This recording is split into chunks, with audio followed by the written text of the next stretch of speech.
नमस्कार, the leader Hindi के Bareilly bulletin में आपका स्वागत है। मैं हूं आपके साथ अभिनव रस्तोगी। आज के इस बुलेटिन में हम आपको बताएंगे कि भाजपा वाले कहां अपने ही ब्लॉक प्रमुख के खिलाफ अविश्वास प्रस्ताव लेकर आए हैं। इसके अलावा बुलेटिन में हम आपको ये भी बताएंगे कि किस अधिकारी के नाम पर सिपाही ने अवैध वसूली की कोशिश करी, जिस पर उसे एसएसपी ने सस्पेंड कर दिया है। इसके अलावा आपको ये भी बताएंगे कि कहां गाड़ी खड़ी करने के विवाद को लेकर सिर फोड़ दिया गया। अब खबरें जानते हैं विस्तार से। भाजपा वाले लाए अपने ही ब्लॉक प्रमुख के खिलाफ अविश्वास प्रस्ताव। बरेली में अपनी तरीके का यह पहला अविश्वास प्रस्ताव है जो भाजपा के बीडीसी सदस्य अपनी ही पार्टी के ब्लॉक प्रमुख के खिलाफ लेकर आए हैं। मामला बिथरी चैनपुर ब्लॉक का है। यहां से ब्रजेश कुमारी चुनाव जीती थी। तब बिथरी चैनपुर के विधायक राजेश मिश्रा उर्फ पप्पू भरतौल थे। उस वक्त से अब तक बहुत कुछ बदल चुका है। अब डॉक्टर राघवेंद्र शर्मा विधायक हैं। ब्रजेश कुमारी से चुनाव हारने वाली प्रवेश कुमारी के देवर ब्रजेंद्र भाजपा का हिस्सा हो चुके हैं। उनका शुमार सांसद संतोष गंगवार के करीबियों में होने लगा है। ब्रजेंद्र अपने साथी बीडीसी सदस्य के साथ बुधवार को अविश्वास प्रस्ताव लेकर कलेक्ट्रेट पहुंचे। ब्लॉक प्रमुख पर गड़बड़ी धांधली के तमाम आरोप लगाए। इससे साफ लग रहा है कि बिथरी चैनपुर ब्लॉक में सत्ता परिवर्तन होने जा रहा है। इसके लिए 56 बीडीसी सदस्यों के अविश्वास प्रस्ताव के समर्थन में वोट होने चाहिए। इस ब्लॉक में कुल 112 सदस्य हैं। बताया जा रहा है कि बीडीसी सदस्यों को घुमाने के लिए भी ले जाया गया है। अब बस इंतजार अविश्वास प्रस्ताव पर बहस के लिए तारीख तय होने का है। फिलहाल डीएम रविंद्र कुमार जांच करा रहे हैं।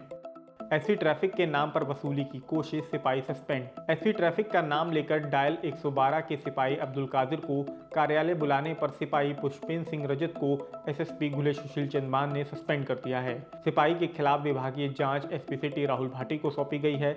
इसके अलावा एसपी ट्रैफिक राममोहन सिंह को निर्देश दिए गए हैं कि एसएसपी की अनुमति के बिना किसी भी पीआरवी कर्मचारी का स्थानांतरण नहीं करेंगे। जांच में पता चला कि आरोपी पुष्पेंद्र ने अपनी मर्जी से डायल 112 के सिपाही अब्दुल कादिर को कार्यालय आने को कहा था, जबकि यूपी 112 की सभी पीआरवी पर नियुक्त कमांडर, सब कमांडर व चालक में से किसी को भी कार्यालय बुलाने के कोई भी आदेश नहीं दिए गए थे। दोनों के बीच बातचीत का एक ऑडियो भी वायरल हो रहा है। इसमें सिपाही पुष्पेंद्र पीआरवी 175 पर तैनात हेड कांस्टेबल अब्दुल कादिर से कह रहा है कि ट्रैफिक साहब याद कर रहे हैं आपकी गाड़ी को, आपने भेजा नहीं, जबकि सिपाही अब्दुल इसकी जानकारी न होने की बात कह रहा है। डिवाइडर पर पौधे लगा रहे लोगों को ट्रक ने रौंदा, एक की मौत। फरीदपुर के मोहल्ला परा निवासी दीनदयाल नरियावल में डिवाइडर पर पौधे लगा रहे थे। इसी दौरान तेज रफ्तार ट्रक ने उनके ठेले में टक्कर मार दी। हादसे में ठेले पर बैठे 3 लोग गंभीर रूप से घायल हो गए, जबकि दीनदयाल की मौके पर ही मौत हो गई। सूचना पर पहुंची पुलिस ने घायलों को अस्पताल में भर्ती कराया। आसपास में लगे सीसीटीवी कैमरे की फुटेज देखकर पुलिस ट्रक की तलाश में जुट गई है। दशहरा मेला से लौट रहे लोगों को एम्बुलेंस ने मारी टक्कर। आंवला में दशहरा मेला देखकर लौट रहे विसारतगंज के लोगों का टेम्पो पुरैना गांव के पास एम्बुलेंस से टकरा गया। हादसे में 8 लोग घायल हो गए। हरवंश के सिर में चोट आई थी, इसलिए उसे जिला अस्पताल में भर्ती कराया गया, जबकि अन्य 7 घायलों को पुलिस ने सीएचसी पर इलाज के लिए भेजा है। कार खड़ी करने को लेकर विवाद, सिर पर मारी ईंट। कोहड़ापीर पेट्रोल पंप के पास वाल्मीकि बस्ती निवासी चंद्रप्रकाश चौधरी ने अपनी कार राहुल कुमार के ऑटोमोबाइल गोदाम के सामने खाली स्थान पर खड़ी कर दी थी।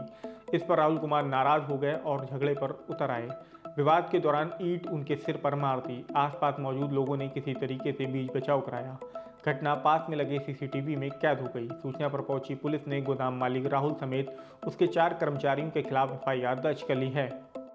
डीएम ने संचारी रोगों की रोकथाम के लिए की बैठक। जिलाधिकारी रविंद्र कुमार ने बुधवार को तहसील बहेड़ी के सभागार में डेंगू, मलेरिया जैसे संचारी रोगों की रोकथाम, पराली प्रबंधन आदि के संबंध में अधिकारियों, एडीओ, पंचायत, ग्राम प्रधानों, ग्राम पंचायत सचिवों, एमओआईसी के साथ बैठक करी। इसमें कहा कि बहेड़ी क्षेत्र में डेंगू और मलेरिया के केस अधिक संख्या में पाए जा रहे हैं, इसलिए लोगों को सतर्क करें और साफ सफाई पर विशेष ध्यान दें।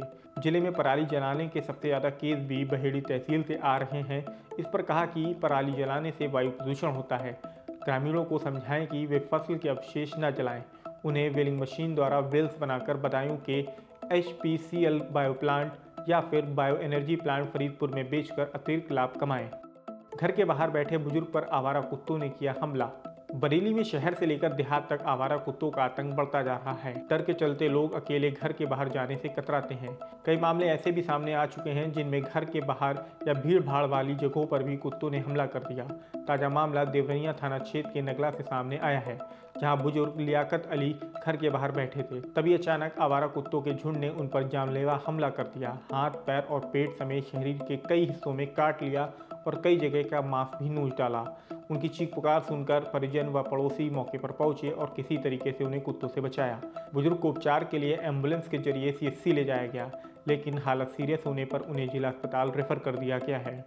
28 अक्टूबर को निकलेगी 129वीं वाल्मीकि शोभा यात्रा। सिटी सब्जी मंडी के प्राचीन वाल्मीकि मंदिर से 28 अक्टूबर को 129वीं वाल्मीकि शोभा यात्रा निकलेगी, जो विभिन्न मार्गों से होते हुए जाटापुरा पहुंचेगी। शोभा यात्रा का शुभारंभ सांसद संतोष गंगवार, धर्मेंद्र कश्यप, वन मंत्री डॉक्टर अरुण कुमार सक्सेना, कैंट विधायक संजीव अग्रवाल और मेयर डॉक्टर उमेश गौतम करेंगे। नासिक का मराठा बैंड और उजानी की देशभक्ति झांकी आकर्षण का केंद्र रहेगी। संविदा बिजली कर्मियों ने मानदेय बढ़ाने की मांग। उत्तर प्रदेश पावर कॉर्पोरेशन संविदा कर्मचारी संघ ने बुधवार को कलेक्ट्रेट पहुंचकर सीएम योगी आदित्यनाथ को संबोधित ज्ञापन पत्र सौंपा। इसमें उन्होंने संविदा कर्मियों का मानदेय बढ़ाने, सुरक्षा उपकरण मुहैया कराने समेत कई मांगें उठाई हैं। फिलहाल आज के बरेली बुलेटिन में इतना ही। बरेली से जुड़ी ऐसी ही अन्य अपडेट्स पाने के लिए द लीडर हिंदी को सब्सक्राइब करना बिल्कुल ना भूलें।